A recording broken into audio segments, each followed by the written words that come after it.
Hey guys, my name's Eric. I'm here with Randy from Recce Randy, and we are going to be doing a Rate My Build episode. Go ahead and roll the intro.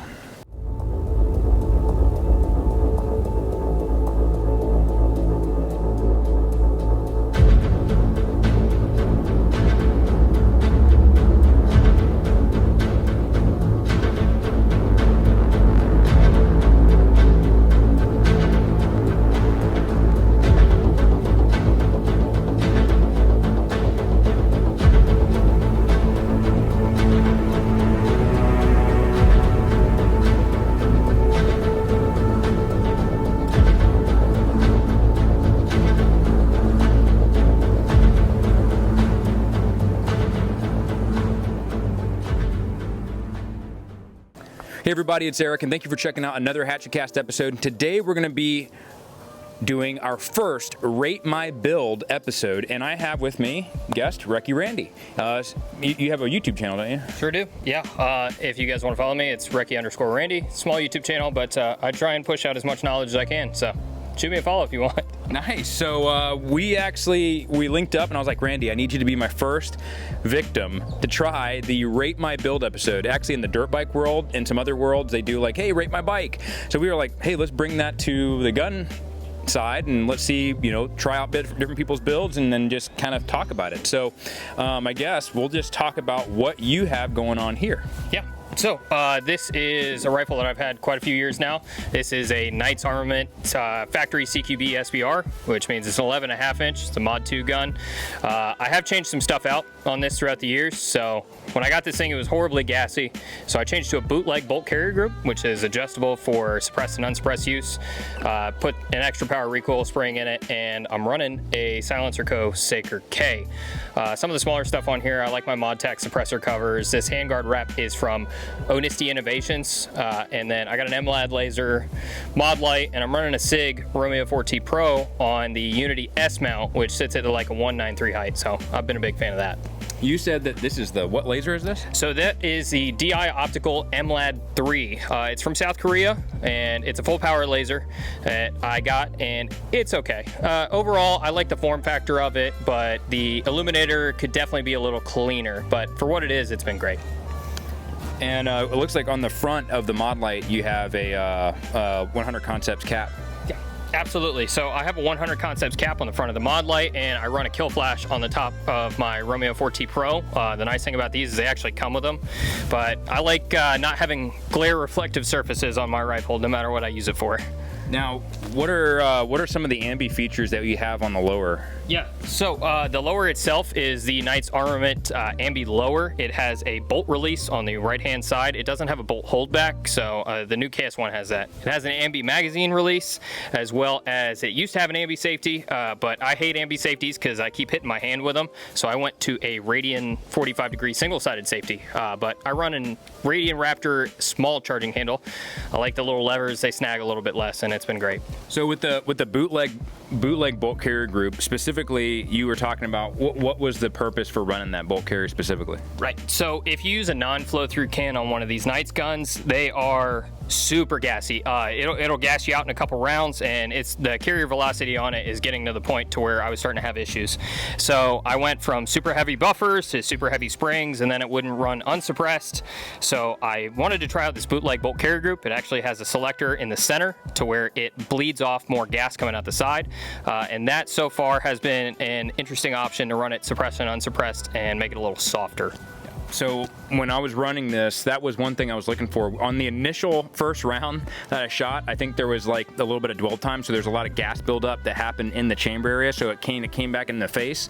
And one of the things is I noticed that after a few rounds, it started to go away. And it started to go away from my face and directly out to the side in front of my face. So not coming back towards me, but going out to the side. So that was actually pretty noticeable, and I would say it's a credit to the bootleg bolt carrier, because if this gun's already overgassed and that's helping solve that problem just with the bolt carrier group technology, that's pretty cool. How much is the bolt carrier group from bootleg? So the bolt carrier group itself, I believe I paid like $250 just for the carrier. So that brings up an interesting thing. The Knights stuff is all proprietary, so their bolt and cam pin and all that is different sized. So you can't use normal AR bolt carrier groups with this, which is the only detractor I have on this is sourcing parts. These are proprietary and it can be kind of a pain. But overall, I've heard great things about the lugs. Travis Haley has one that's miraculously gone 50,000 rounds or something like that. But I like Knights for what it is, but the secondary premium kind of ruins it. Yeah, I mean, we were noticing, we had, I think, out of all of our testing from today when I was running it, we had a couple of failure to extract. So that could be a sign. That's usually a symptom of the extractor kind of starting to wear out.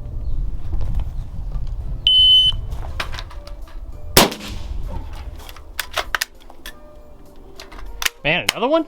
And how many rounds do you have on this so far? So currently I've got in the neighborhood of 15 or 16,000 rounds on this bolt. So I haven't changed any springs yet. So it might be starting to get time. Yeah, and that's one of those things where if you have a proprietary bolt and you're trying to, you know, you want to service your parts, like you got to find that special bolt with a special, you know, springs or whatever else you need. So that's the one thing. It's like you get a really, really nice gun, but you have proprietary parts. That's one of the challenges that you have, and honestly a drawback, a big drawback for me when I'm looking for a rifle specifically. I want to be able to find parts readily anywhere, find them, you know, in a real world scenario, like in a war fighting scenario. I want to be able to find them on the street, you know what I'm saying? So that's one thing. It's like, Knights, really? Yeah. You got to make a freaking sure. proprietary bolt. But as far as the bolt carrier from Bootleg, very impressive. So what are some features that you have not liked about the gun when you first got it, but you started to improve outside of the gassing? Well, I'm a big fan of the URX4 handguard. Initially, I thought it was a little bit chunkier, and then I realized it does really well with heat. This rifle got extremely hot today, and that's why I run handguard wraps on almost all my rifles that I shoot. All right, well, golly, frickin'. Ooh, hot, hot, hot, hot. Boy, that is. We've been pushing this thing through the paces, man. Holy smokes, that is toasty. All right, let's go ahead and do the, I guess, the tabletop talk. Exclusively. Out in Florida, we start at like 110 degrees, so these rifles get hot fast. Yeah. But overall, I mean, it's hard to complain about a rifle that's been pretty reliable and like boringly so for, I don't know, 15, 16,000 rounds now. So yeah, change a couple springs in this thing and it'll be back up to where it's been. Yeah, I mean, as far as it looked like it was gassing really well, I will say the one thing that you can do, you said you have a radiant charging handle? Yeah, it's a SD. So for me, whenever I'm also looking for a little bit of extra gas protection, is running like a gas buster charging handle. So like Griffin Armament makes one where it has an actual, same to the Bootleg, it has like a little bleed off valve. So like it'll direct it out to the side or direct it away from your face. Geisley has one that like is like a extra lip. I think even like Aero Precision and Palmetto State, they're making them all now with a little gas buster, like a lip that goes over top of the upper receiver to kind of block some of that gas.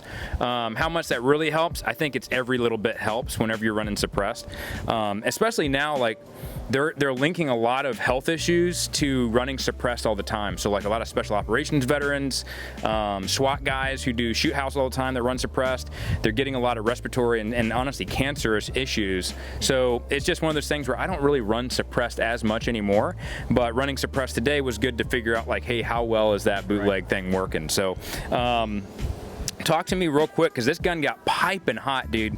I noticed the Mirage on the ModTac with the ModTac suppressor shield was like almost negligible, like no Mirage.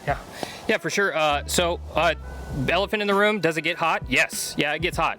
I'd say the suppressor was probably, I don't know, 800 or 900 degrees, and the ModTac was uncomfortably hot, but I didn't notice Mirage, and if it brushed up against me, it didn't burn me. Yeah. So that's the big thing that I found with this suppressor cover, is it allows me to have that protection against movement. Like say I'm running and I graze it against my pant leg, it's not gonna burn straight through my pant leg. So overall, I've been extremely happy with it. Yeah, I mean, I can say, like, obviously with Knights, mad respect to that company. As we all know, it is the notorious high quality build. The one thing, obviously, as a lefty, I was looking for the ambi safety, and I was like, "There's no ambi safety on here." But it reminds me of back of the old M4 days when we didn't have ambi safeties there either. So as far as the love the cheek riser on there, and honestly having that Unity mount, everything felt super comfortable. The one qualm I had was no backup iron sights. Just kidding. Don't care about that. So that'll cause a stir on the internet. Yeah. But yeah, red dot's legit, man. So as far as you're running Magpul dust cover, which if you've never run that, super easy to run. The one thing I can say about the ambi controls as well, very nice ambi controls. When it comes to rifles, a lot of the time, whenever you're running like an ambi lower, it's kind of hit or miss. Like I've run some ambi lowers where it was way too easy to hit the mag release, so it accidentally pop out all of a sudden.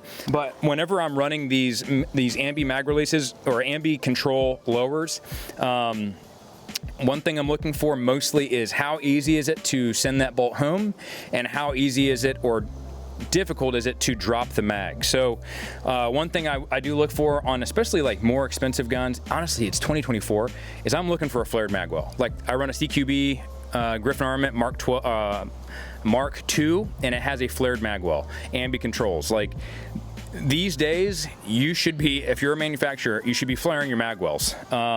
It doesn't take, it just helps so much, just that little bit. And it's really cool that at least Knights is coming out with a bolt hold open that's ambi, but for me, I thought it wasn't an issue. I'm so used to running the traditional bolt lock anyways, or running a bad lever. And so the mag release on this, very nice, very textile, it wasn't something I could accidentally hit, right? So like it was very deliberate, but when I put my finger there, I didn't have to kind of look and see where it was at. It was just naturally in the right spot. And so also the same with the bolt release, I could reach up with my thumb and hit it. It was super, super tactile, very easy to spot, very, very nice. And overall, man, the rifle is obviously, I knew it was going to be a bougie build, and it ran very, very nice. Yeah. So overall, I'd say this is a friggin' fantastic gun. The only downside, in my opinion, is when you're running more expensive guns and those proprietary parts, that's just something that you have to consider whenever you're buying something, is maybe like buy the gun, buy a couple of spare bolts with it, or buy a couple of other spare parts that you may need. So overall, how have you been as far as pleased with the gun, happy, want to change some more things, or? I mean, overall, this thing has seen more setups than any other rifle that I've had, but I buy and sell a lot of guns. This is one that I haven't even thought about selling. It's I don't know, the Swiss watch of guns. I know it's going to work when I take it out, and it has yet to fail me. So well, except today, a couple times. But yeah, I love this gun overall, and I can't recommend it enough. There's a reason they command a premium. Yeah. All right, guys. Well, make sure you go check out Recce Randy's channel. He puts out a lot of great information for free that you can check it on his YouTube channel. Go support his channel and see the content that he's pushing out. It's all great stuff. Also, if you want to train on how to use your rifle is only as good as the user, right? So if you have a really primo rifle and you're never training, it's not going to even matter. So make sure you're going out and training. A great way to support the channel is to actually come train with us. We do have classes. So we have a contender carbine course where we teach you rifle handling and all the skills you need as a rifleman, and also pistol, 2-day scope carbine, night vision courses. So it's a great way to support us. Also, go check out our podcast, the Hatchet Cast podcast. And if you get something out of our content, like and subscribe, obviously, but share the video with a friend. If you want to see more of these Rate My Build videos, this is a great way for us to connect with you, the audience. So it'd be really cool to have some of you guys who are viewers to be able to come out with us, shoot with us, and we will do a Rate Your Build video with you. So with that being said, you know, one of the things that we try to do on the channel is to make sure that we are serving you as the community. We are putting out information for you, that we're listening to you, that we're helping give you more knowledge, helping also create a more positive environment for you. And that's one of the things I want to read from John chapter 13. And it's where Jesus is actually with his disciples, and it was before the Passover festival. So Jesus knew that the hour had come to him to leave this world and to go to the Father. Having loved his own who were in the world, he loved them to the end.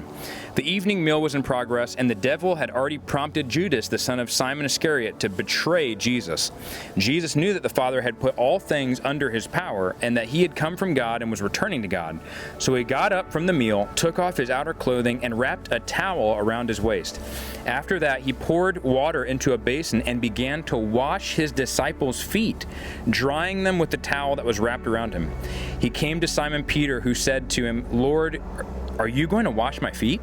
And Jesus replied, "You do not realize now what I'm doing, but later you will understand." "No," said Peter, "you shall never wash my feet." Jesus answered, "Unless I wash you, you have no part with me." "Then, Lord," Simon Peter replied, "not just my feet, but my hands and head as well." And Jesus said, "Those who have a bath need only to wash their feet. Their whole body is clean, and you are clean, though not every one of you." For he knew he was going to betray him, who was going to betray him, and that why he said not everyone was clean. And when he had finished washing their feet, he put on his clothes and returned to his place. "Do you understand what I've done for you?" he asked them. "You call me teacher and Lord, and rightly so, for that is what I am. Now that I, your Lord and teacher, have washed your feet, you also should wash one another's feet. I have set you an example that you should do as I have done for you. Very truly I tell you, no servant is greater than his master, nor is a messenger greater than the one who sent him. Now that you know these things, you will be blessed if you do them." And I think that's one of the things that we are striving to do on the channel, is to continuously push to encourage you to be obedient to God and to be of service to you. Guys, we are not trying to do this for our own fame or our own glory. Like, we literally do this because we care about you, and also we want the glory to go to God. And so if you're a Christian, find somebody out there who is in need and find a way to serve your family, to serve your friends without looking for anything in return. I feel like, I even do it with my wife sometimes. I'll be like, "All right, yeah, I'll rub your feet, but and it's like always something, a give and take. But I want to start striving to be like Jesus. Like Jesus, who's God, the creator of the universe, is washing his disciples' feet. Like, how much more of a humble and servant type of role can you get into? And so that is what we want to do for you. If you ever are struggling, or you're having a hard time, or you're going through a rough patch, I've been there. Like, I'm not perfect. I go through hard times all the time. And just feel free to reach out. If you're curious to know who Jesus is and what it means to live a life in freedom in him and resting in him and his peace, get a hold of us. But guys, make sure you go out there, be encouraging to each other, be like the Lord. If you're curious about the Lord, get a hold of us. Train to be the eternal asset, and we'll see you on the next episode.